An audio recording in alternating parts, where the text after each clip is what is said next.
मुझे भी बोलने का 2 शब्द मौका मिल जाता है। तो ये सब प्रभु का अनुग्रह है।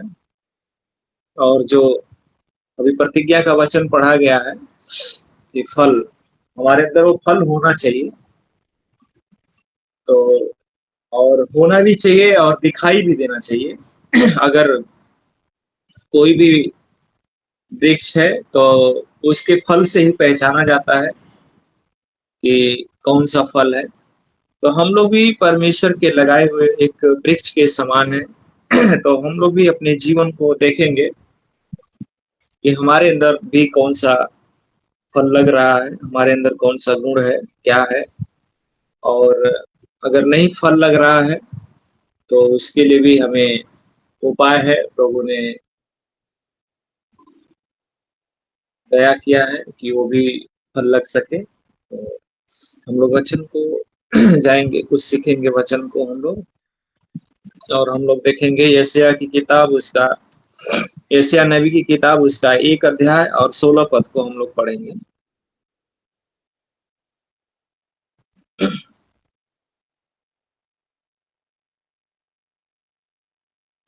यशायाह नबी की किताब, उसका 1 अध्याय 16 पद को।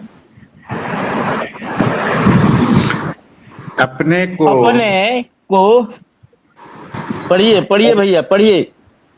अपने को धोकर पवित्र करो, मेरी आंखों के सामने से अपने बुरे कामों को दूर करो, भविष्य में बुराई करना छोड़ दो। आमीन।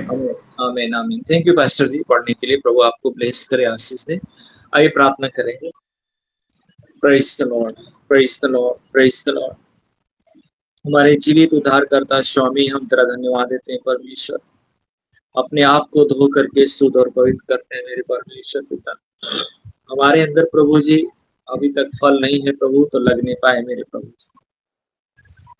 और इस वचन के द्वारा प्रभु हम लोगों का उठना बैठना होने पाए प्रभु जी। प्यारे प्रभु, हम प्रार्थना करते हैं पवित्र आत्मा हमारी मदद करें, पवित्र आत्मा हमारी सहायता करें, पवित्र आत्मा हमें बुद्धि ज्ञान से परिपूर्ण करें। और जो बुद्धि का आत्मा है उसको हमें दीजिए प्रभु जी, ताकि हम तेरी बुद्धि के द्वारा ही हम वचन को सीख सकते हैं प्रभु। बिना तेरी बुद्धि के हम कुछ नहीं कर सकते मेरे परमेश्वर। आप दया करें, अनुग्रह करें। पवित्र आत्मा अपने नियंत्रण में लेके चलिए। जब तक वचन का प्रचार होता है तो अपने छत्र छाया में लेके चल, आपकी दया होने पाए। प्रार्थना यीशु के नाम से मांगते हैं, आमीन। हालेलुया। अभी हम सब लोगों ने प्रतिज्ञा के वचन को पढ़ा है, सुना है। तो वचन और कार्य जब परमेश्वर का वचन के द्वारा हम लोग देखेंगे, मिलाएंगे इस वचन से और उस वचन से, तो कारण यही है कि हमारे जीवन में फल नहीं लगता है। फल भी जैसे किसी पेड़ में फल लगता है, झड़ जाता है, रुकता नहीं है। काफी लोग प्रयास करते हैं उसको दवा डालने के लिए, क्या क्या करने के लिए काफी प्रयास करते हैं। वैसे हमारा मसीही जीवन है और हमारा उठना बैठना है। हम लोग भी कोशिश करते हैं, प्रयास करते हैं। हम ये नहीं कहते हैं कि कोई प्रयास नहीं करता है। सब लोग दिन रात परिश्रम करते हैं, आंसू बहा बहा करके सोचते हैं कि प्रभु जो वृक्ष है उसमें फल आए।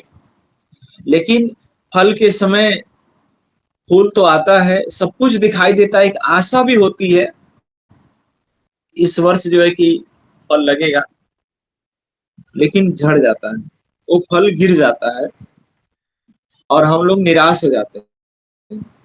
हम लोग बहुत प्रयास करते हैं अपने तरीके से, बहुत प्रयास करते हैं कि इसमें फल लगे, फल लगे, लेकिन वो लास्ट में हमारी हाथों में निराशा लगती है और हमारे मन में बड़ा दुख होता है। तो आज वचन ही बोल रहा है कि फल नहीं लगने का कारण यही है कि अपने आप को धोकर क्या करो, पवित्र करो।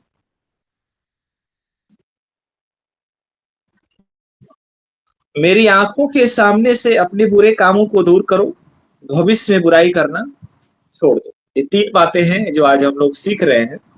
सीखेंगे कि अपने को धो कर क्या करो, पवित्र करो। हम लोग सेवक होने के नाते हम लोग दूसरों को पवित्र करने के लिए ज्यादा कोशिश करते हैं और भाग दौड़ ज्यादा करते हैं कि लोग पवित्र रहें, लेकिन कभी भी हम लोग बैठ करके अपने बारे में नहीं सोचते हैं कि मुझे भी पवित्रता चाहिए। जब तक मेरे अंदर पवित्रता नहीं होगी तब तक हम दूसरे को पवित्र नहीं कर सकते हैं। और आजकल यही कारण है कि हम लोग दूसरों को पवित्र करने के लिए भागते हैं, दूसरों को बोलते हैं कि भाई तुम पवित्रता का जीवन जियो, लेकिन हमारे अंदर तो पवित्रता है ही नहीं। और वचन में लिखा है कि मैं पवित्र हूं, तुम भी पवित्र बनो, वरन अपने सारे चाल चलन में पवित्र बनो। ये बात नहीं हो सकता। हम दूसरों को पवित्र करते हैं लेकिन हमारा जीवन खुद पवित्र नहीं है। इसलिए प्रभु कह रहा है कि तुम्हारे जीवन में फल नहीं लग रहा है, फल की तुम लालसा करते हो, दिन रात परिश्रम करते हैं, भाग दौड़ करते हो, भूखे प्यासे रहते हो, लेकिन फल तुम्हारा इसलिए नहीं लग रहा है कि तुम अपने आप को पवित्र नहीं करते हो।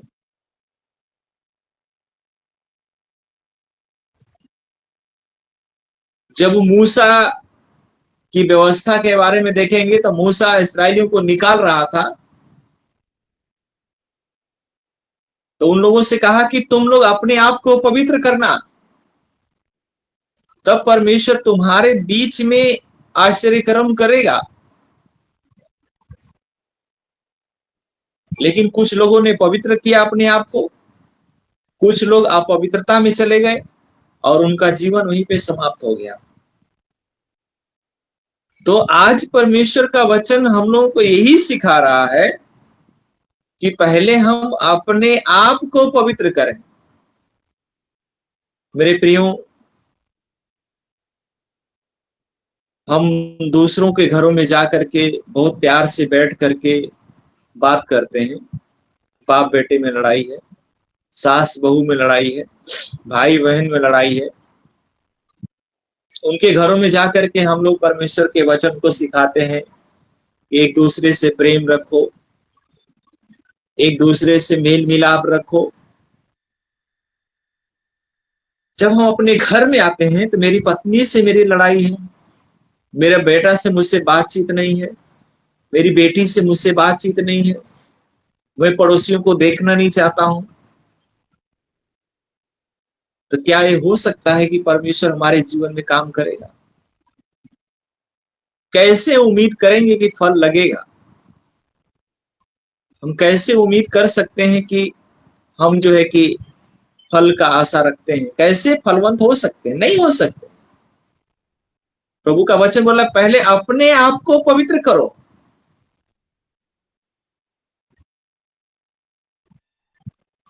यही हम कार्य नहीं करना चाहते हैं, यही हमसे बहुत कठिन लगता है,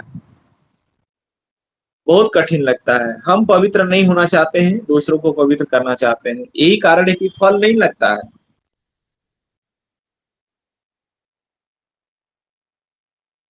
और दूसरी बात लिखा है, आंखों के सामने से अपने बुरे कामों को दूर करो। है? जो हमारे बुरे काम है उसको दूर करना है। कितना परिश्रम करके मूसा जो है कि परमेश्वर से इस्राएलियों के लिए प्रार्थना कर रहा था, आंसू बहा बहा करके।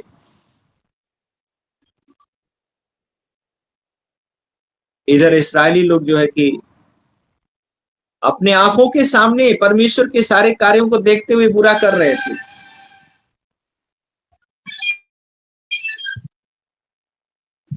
यही कारण है कि आज भी हम लोग अपने आंखों से दूसरे के आंख का जो है कि तिनका निकालने के लिए हम लोग प्रयास करते हैं, लेकिन हमारे आंख में तो लट्ठा घुसा है, उसको निकालने का प्रयास नहीं, उसके निकालने के लिए हमें कोई चिंता ही नहीं।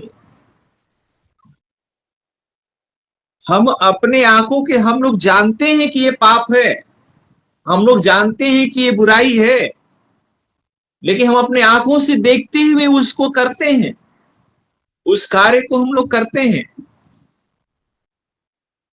और फल पाने की बड़ी आशा रखते हैं। यह संभव है। और लिखा है भविष्य में बुराई करना छोड़ दो। मेरे प्रियो, आज मसीह की अगर बुराई होती है तो एक मसीह के द्वारा। आज सेवक लोग एक दूसरे सेवक से परेशान हैं, एक पास्टर दूसरे पास्टर से परेशान है। एक पास्टर उसकी बुराई करेगा, एक दूसरा उसकी बुराई करेगा, तीसरा उसकी बुराई करेगा। अपने वर्चस्व की लड़ाई है। उसके कलीसिया में इतने लोग हैं तो मेरे में क्यों नहीं है? बुराई करना चालू कर देते हैं।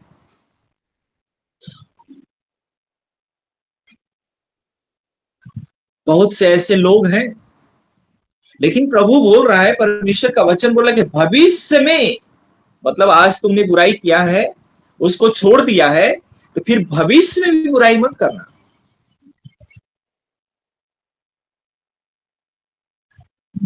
यही कारण है कि हमारे जीवन में फल नहीं लगता है।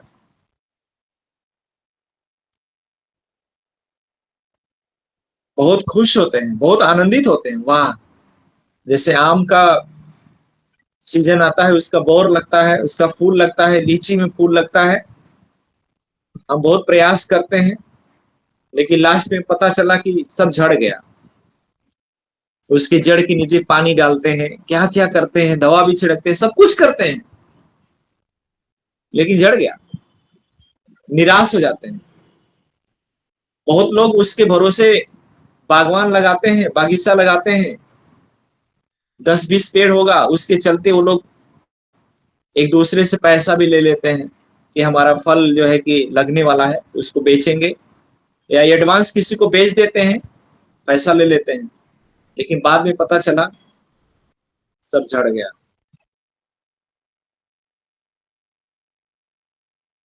सब झड़ गया, क्या करेंगे? मेरे प्रियो, हमारा जीवन खुद का एक पेड़ है। हमारा जीवन एक खुद का वृक्ष है।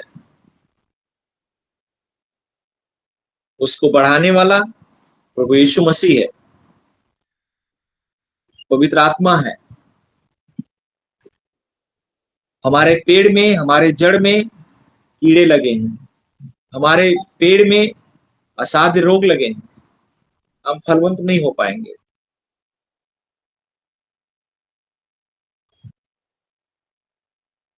प्रभु से बोलना है, प्रभु मुझे पवित्र कर दीजिए,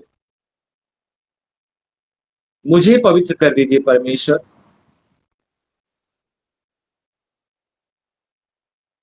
मुझे शुद्ध कर दीजिए प्रभु।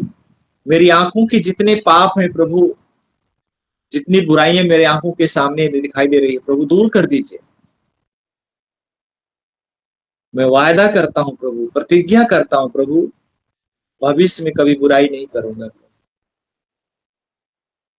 उसी दिन आपके पेड़ में इतना फल लगेंगे, इतना फल लगेंगे, आप भी खाएंगे, दूसरों को भी खिलाएंगे। लोग आपके नीचे आकर के छांव, धूप में छांव मिलेगा।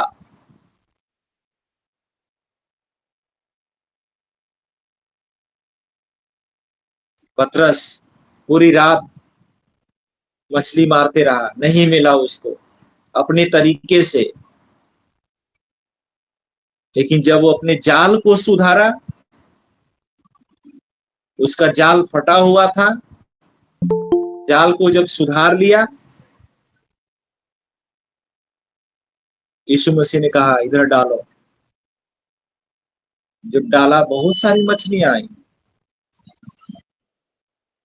क्योंकि उसका जाल फटा हुआ था।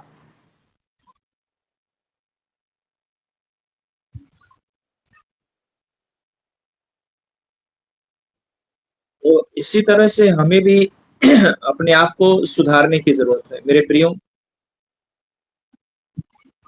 बड़ी उम्मीद से हम लोग पेड़ को लगाते हैं। परमेश्वर ने भी हमें बड़ी उम्मीद से,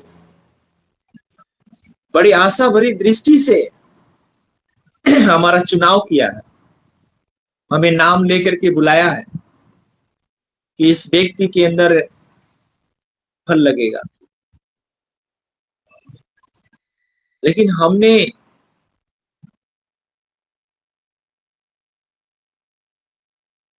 उसके विपरीत काम करते हैं, गलत कार्य करते हैं, गलत सोचते हैं, बुराई करते हैं। कहां से होगा? नहीं होगा, निराश हो जाएगा। लगा लगाने वाला भी निराश हो जाएगा, सोचेगा मैं कौन सा पेड़ लगा दिया, फिर अंत में वही होगा, काटा जाएगा, आग में झोंक दिया जाएगा। क्या मिलेगा? हम लोग प्रतिदिन लुकिंग इनटू जीसस मिनिस्ट्री के साथ जुड़ करके और मिनिस्ट्री के साथ जुड़ करके हम लोग प्रार्थना करते हैं, बड़े लगन से, बड़े विश्वास के साथ प्रार्थना करते हैं, आराधना करते हैं, सब कुछ करते हैं। और लास्ट में जब हम प्रभु यीशु मसीह के पास जाएंगे और वो बोल दे कि मैं तुझे नहीं जानता हूं, कितना दुख लगेगा, कितना दुख लगेगा। प्रभु, हम 6 बजे का इंतजार डेली करते थे। तो वो बोलेगा हम जानते ही नहीं तुम्हें, कौन सा 6 बजे का इंतजार कर रहे थे, किसके लिए करते थे, मुझे कुछ पता नहीं है। प्रभु, बाढ़ के पानी में भी हम नाव में बैठ बैठ करके हम आपकी मिनिस्ट्री किए हैं, सेवा किए हैं, लोगों को दिन रात बचाने के लिए प्रभु हमने परिश्रम किया है, बहुत उपवास रखते थे प्रभु। प्रभु बोलेगा हम जानते ही नहीं है तुझे, तुम कौन हो। कितना दुख लगेगा मेरे प्रियो, कितना दुख लगेगा वहां पे। जिस बेटे को हम पाल पोस के बड़ा कर दिए हैं, एक उम्मीद है कि लास्ट में मुझे मदद करेगा, मेरी सहायता करेगा, मेरी सेवा करेगा, लेकिन अंत समय में वो पिता को छोड़ देगा, बोलेगा आपने मेरे लिए कुछ नहीं। कितना दुख लगेगा उस समय, हमें बहुत दुख लगेगा। आज परमेश्वर के वचन से हम लोग यही सीख रहे हैं, दुख आने से पहले ही हमें अपने आप को सुधार लेना है। हमें हमें अपने आप को सुधार लेना है। इसी बात को हम लोग देखेंगे गलातियों की पत्री, उसका 5 अध्याय 16 पद को देख लेंगे। ये तो जनरल बातें हैं।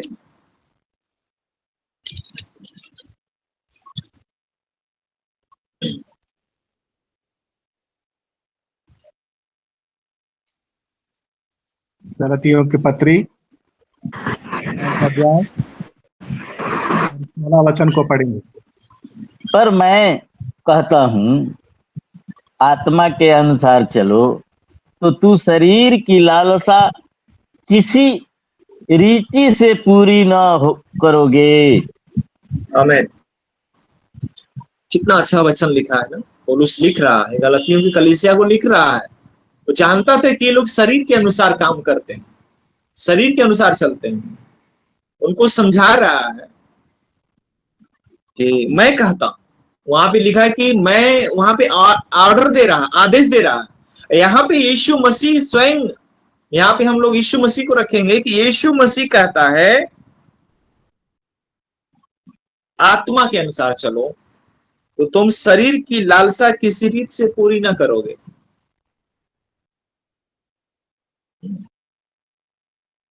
शरीर की लालसा किसी रीत से पूरी ना करोगे।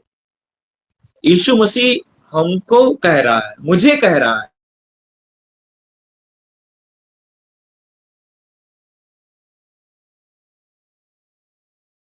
चलोगे तो तुम शरीर की लालसा को किसी रीत से पूरी नहीं करो। मेरे प्रियो, आज सबसे बड़ी बुराई शरीर की लालसा है।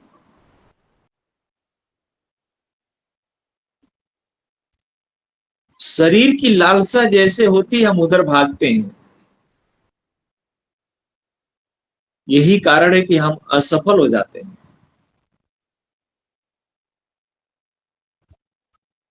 और इसी बात को हम लोग और देखेंगे।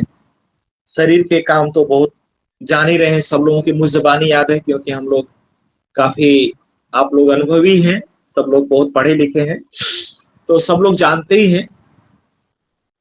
लेकिन 22 में लिखा है, इसी के 5 के 22 में लिखा है, पढ़ेंगे 5 के 22 में। पर आत्मा का फल प्रेम, आनंद, शांति, धीरज, कृपा, भलाई, विश्वास है। आमीन। 23 भी पढ़ दीजिए। नम्रता और संयम, ऐसे ऐसे कामों के विरोध में कोई भी व्यवस्था नहीं। आमीन। आमीन। थैंक यू पास्टर जी, कितना अच्छा लिखा है ना। अगर हम सेवक हैं तो हमें हमारे अंदर आत्मा का फल होना चाहिए। आत्मा का फल होना चाहिए। आत्मा का जो फल है, सबसे पहला जो है प्रेम है। प्रेम है। इसी प्रेम के शब्द को चुरा चुरा करके बहुत लोगों ने क्या क्या कर दिया है। लेकिन जो हम लोग सेवक कहलाते हैं, अपने आप को प्रचारक कहलाते हैं, अपने आप को बिशप कहलाते हैं, सच में अगर परमेश्वर के लोग हैं हम, परमेश्वर ने हमारा चुनाव किया है,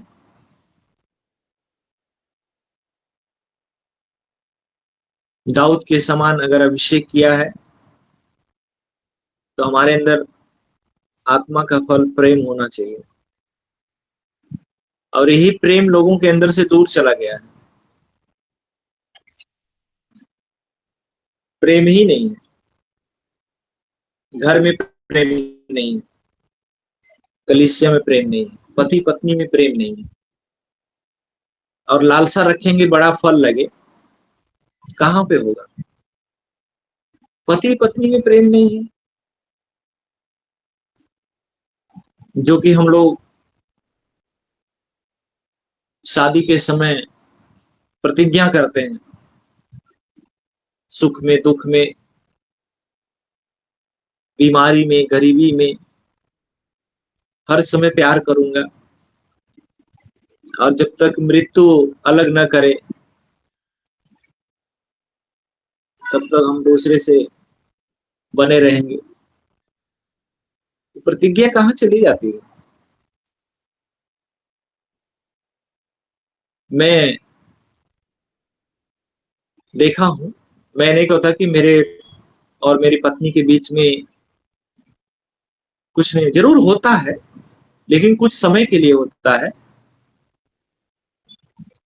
कुछ समय का मतलब कि 2-4 घंटे का होना चाहिए, सुबह से शाम का होना चाहिए।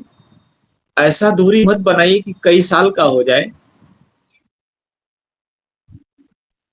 आज बहुत से ऐसे लोग हैं, यही प्रेम नहीं है। ऐसी प्रेम को देने के लिए लोग यीशु मसीह को नहीं जानते हैं, और ना ही यीशु मसीह को लोगों ने देखा है, ना हम भी देखे हैं। लेकिन उसका जो प्रेम था, वो प्रेम के ही कारण हम जानते हैं कि यीशु मसीह है इस दुनिया में। यीशु मसीह ने हमसे प्रेम किया, वही प्रेम हम दूसरों को लेके बीच में जाते हैं। तो सेवकाई घर से शुरू होती है, परिवार से शुरू होती है। तो पहला प्रेम हम पति पत्नी हमारे अंदर होना चाहिए। अगर हमारी पत्नी जीवित है तो उसके साथ अच्छा प्रेम होना चाहिए, और एक अच्छी गवाही हमारे घर से होती है। एक अच्छी गवाही हमारे घर से होती है।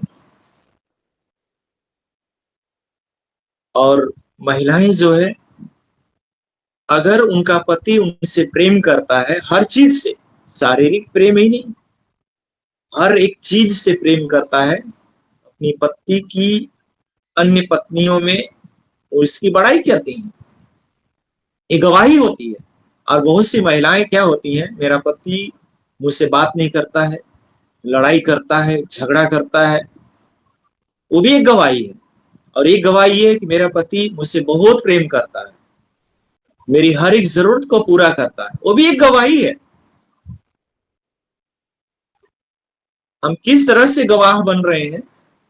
मेरी पत्नी मुझे बहुत सम्मान देती है, मेरी पत्नी बहुत मेरी इज्जत करती है, मुझसे बहुत प्रेम करती है, अगर मैं उसको जोर से डांट भी देता हूं तो भी कुछ नहीं बोलती, ये गवाही है। दूसरा है, मेरी पत्नी तो मुझको समय से खाना भी नहीं देती है, दिन रात जो है कि मुझ पे चिल्लाती रहती, ये भी गवाही है। तो गवाही घर से शुरू होती है, और यही वचन में लिखा है, प्रेम है, आनंद, शांति। शांति को पाने के लिए लोग पहाड़ पे चले जाते हैं, पहाड़ पे जाकर के 2-4 साल तब जब करेंगे, और वो शांति के चक्कर में दूसरी शांति को लेके भाग जाते हैं। कहां से शांति होगी? आज बहुत से लोगों के जीवन में ऐसे ही है। तो अगर हम सचमुच में हमारे अंदर फल लगना चाहिए, तो प्रेम रूपी फल लगे, आनंद रूपी फल लगे, शांति रूपी, धीरज रूपी, कृपा रूपी, भलाई रूपी, विश्वास रूपी, नम्रता रूपी और संयम रूपी फल को लगना है। तब लोग आएंगे, उस वृक्ष के पास आएंगे। प्रभु सब लोग बोलेंगे, चलो उस वृक्ष के पास प्रेम मिलता है, उस वृक्ष के पास चलो, उस पेड़ के पास चलो आनंद मिलता है, उस पेड़ के पास चलो शांति मिलती है, अरे उस पेड़ के पास चलो धीरज मिलता है, कृपा मिलता है। आज मेरे प्रियो, यीशु मसीह के पीछे क्यों लोग आ रहे हैं?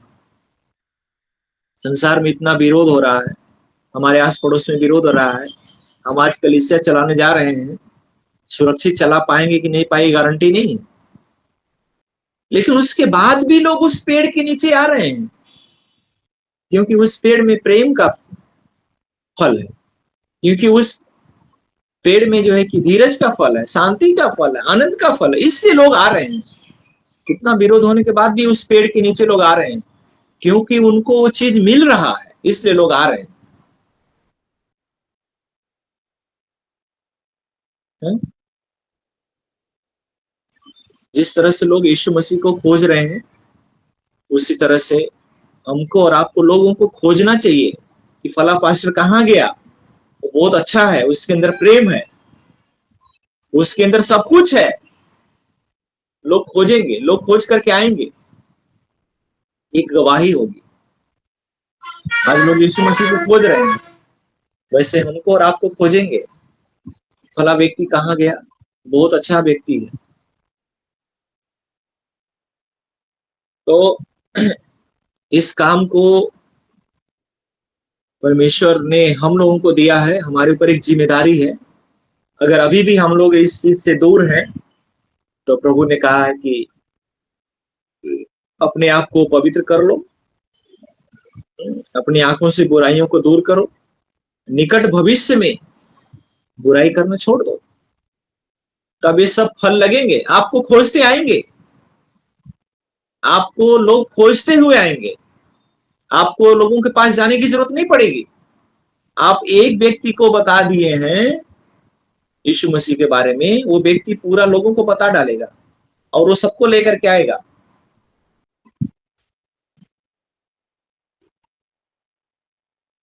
लोग अपने फल को बेचने के लिए बाजार में जाते हैं, लेकिन कुछ ऐसा फल होता है, बहुत स्वादिष्ट होता है, कि लोग बाजार से उसको खुद जो है कि उसके घर पे आते हैं लेने के लिए, कहीं वो फल खत्म न हो जाए,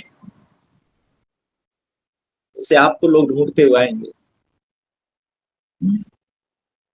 यीशु मसीह रास्ते से जा रहा था, हे दाऊद की संतान मुझ पर दया कर, वो तो रास्ता अलग था, लेकिन वो चिल्ला रहा है, हे दाऊद की संतान मुझ पर दया कर।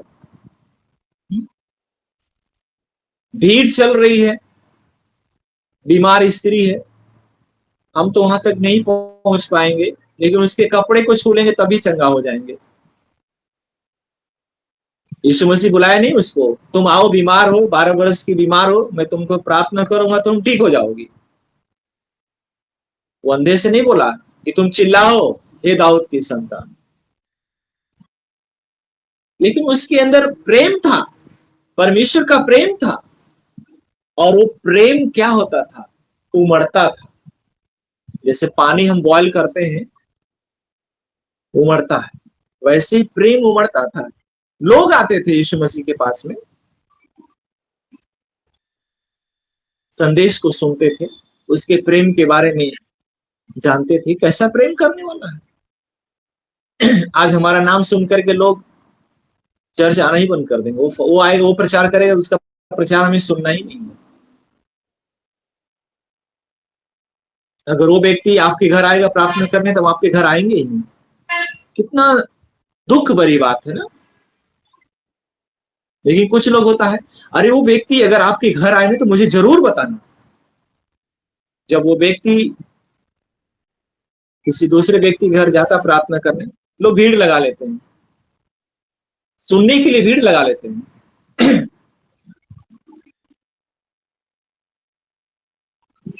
लेकिन एक लोग वैसे होते हैं, आप उनके घर पहुंच जाएंगे, दरवाजा बंद कर देंगे, बोलेंगे है ही नहीं घर में कोई।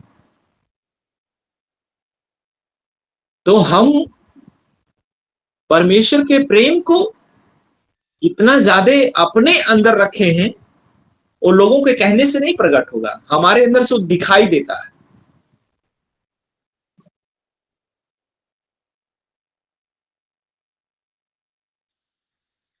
हमारे अंदर से दिखाई देता है। तो आज परमेश्वर के वचन से हम लोग यही सीखे हैं कि जो फल है, फल को लोग दूर से ही पहचानेंगे कि बहुत अच्छा है, दूर से देख करके पहचानेंगे। उसकी खुशबू बहुत दूर तक फैलती है। जैसे यीशु मसीह यरूशलेम में पैदा हुआ, और आज हम लोग यहाँ पे हैं, वहां जा भी नहीं सकते, सोच भी नहीं सकते हैं, कल्पना भी नहीं कर सकते हैं, क्योंकि हमारे पास उतना पैसा नहीं है।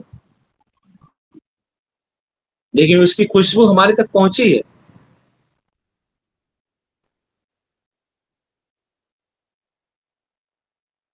क्योंकि वो पवित्र था, उसके अंदर कोई बुराई नहीं थी, इसलिए हम लोग उसके पीछे भागते हैं। आज बहुत से लोग दुनिया में हैं, उनके पीछे क्यों नहीं लोग भागते हैं? लेकिन हमारे यीशु मसीह के पीछे लोग पागल हो गए, पागलों की तरह भागते हैं। मार खाएंगे, जेल जाएंगे, हाथ पैर तोड़ा जाएगा, फिर भी बोलेंगे यीशु तेरी लहू की जय, फिर बोलेंगे हालेलुया, प्रेज द लॉर्ड। अरे कैसा यीशु है भाई? मार खा रहे हैं, सब जेल भी जा रहे हैं, तभी छोड़ नहीं रहे हैं। कैसा प्रेम है इन लोगों का? ये होना चाहिए हमारे अंदर और आपके अंदर, सबके अंदर यही होना चाहिए। जब तक आत्मा का फल नहीं लगेगा, हम नहीं पहचाने जाएंगे। नहीं तो वही है, निकम्मा फल लगेगा, निकम्मा पेड़ होगा, काटा जाएगा, आग में झोंका जाएगा, किसी काम का नहीं होगा। तो हम परिश्रम जो किए हैं, जो हम परिश्रम कर रहे हैं, उसका प्रतिफल हमें मिलना है। और जब हम एक अच्छा फल लेकर के जाएंगे, यीशु मसीह बोलेगा तू मेरा सच्चा दास है, तू मेरे दुख में, तू मेरे सुख में मेरी मदद किया, तू मेरे दाहिनी ओर बैठ। कितना अच्छा लगेगा, बहुत अच्छा लगेगा। हम तो खुश हो जाएंगे, वाह कितना अच्छा है प्रभु है? लेकिन जिसको सब कुछ करके जाएगा, बोलेगा तू निकम्मा है, चला जा, तो दुख लगेगा। तो दुख आने से पहले हम प्रभु यीशु मसीह के चरणों में जा करके अपने आप को यही बोलें, यही बोलें, हे प्रभु, हम जो है अच्छा फल लाने वाले बने, और यही वायदा करें प्रभु से कि मैं आज प्रभु अपने आप को धो करके शुद्ध कर रहा हूँ, और मैं अपने आंखों से जितनी बुराइयां हैं उनको दूर कर रहा हूं, और निकट भविष्य में भी कभी बुराई नहीं करूंगा प्रभु। सच में प्रभु आपको बाहें फैला करके गोद में ले लेगा और बोलेगा, मेरा बेटा, मेरी बेटी, आज के बाद तेरे अंदर ऐसा फल लगेगा, तुझे मैं ऐसा वृक्ष बनाऊंगा, जो लोग तेरे नीचे आकर के प्रेम के संदेश को सुनेंगे, आनंद के संदेश को सुनेंगे, उनके अंदर शांति आएगी, उनके अंदर मेल मिलाप आएगा, उनके अंदर संयम आएगा। मैं तुझे ऐसा बना दिया हूं, ऐसा बनाने जा रहा हूं। ऐसा करके अगर हम लोग प्रार्थना करेंगे, ऐसा करके हम प्रभु के पास जाएंगे, प्रभु हमें जरूर गले लगाएगा। इस वचन के द्वारा प्रभु हम सब लोगों को बहुत ऐसे आशीष दे। आमीन। आमीन आमीन। हमें प्रयास के साथ जो सेवकाई करते हैं फल लगना चाहिए, लेकिन हमारे कर्मों के द्वारा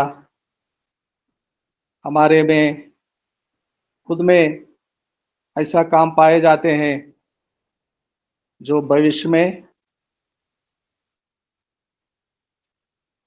नहीं होने चाहिए। भविष्य में हमारा जीवन सुधार होना चाहिए। भविष्य में हम पापों से दूर रहें, अपने आप को सुधारें, तभी ऐसा फल पाया जाता है जो प्रभु को भाता है, प्रभु को महिमा मिलता है, बहुतायत से महिमा मिलता है। बड़ी सुंदर संदेश सुनाने वाले पास्टर सुभाष चंद्र जी को धन्यवाद। अब हमारे बीच में कोई है प्रेरणा के साथ प्रार्थना करने वाले? Praise the Lord, praise the Lord, praise the Lord. Good morning to all. धन्यवाद प्रभु। सुंदर वचन, बहुमूल्य वचन, अति प्रिय वचन भाई सुभाष ने बांटा। जो मसीहत को नहीं जानता वो भी अगर आज का वचन सुन लेता या ऐसी अगुवाई उसके जीवन में आ जाता, हो सके प्रभु मसीहत के उस प्यार को हम जान पाते। बुराई को त्यागना, भलाई को पकड़ना, यीशु के समान होना हम रोज सुनते, रोज जानते, पर व्यवहारिकता में लाकर जिस तरीके से पेश किया गया, इसके लिए हम धन्यवादी हैं प्रभु के। उन्हें दे पिता, एक एक के कान खुल जाएं। Yes Lord. कान खुलने के लिए वचन में एक शब्द है, इफ्ताह, इफ्ताह, इफ्ताह।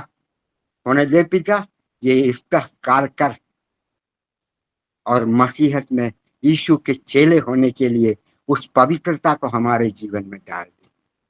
हर एक बात में आपकी दौड़ को हम पूरी करने के लिए पिता परमेश्वर, आपकी योग्यता में बने रहने के लिए पिता बड़ी पवित्रता और शुद्धता से आपके निकट आते।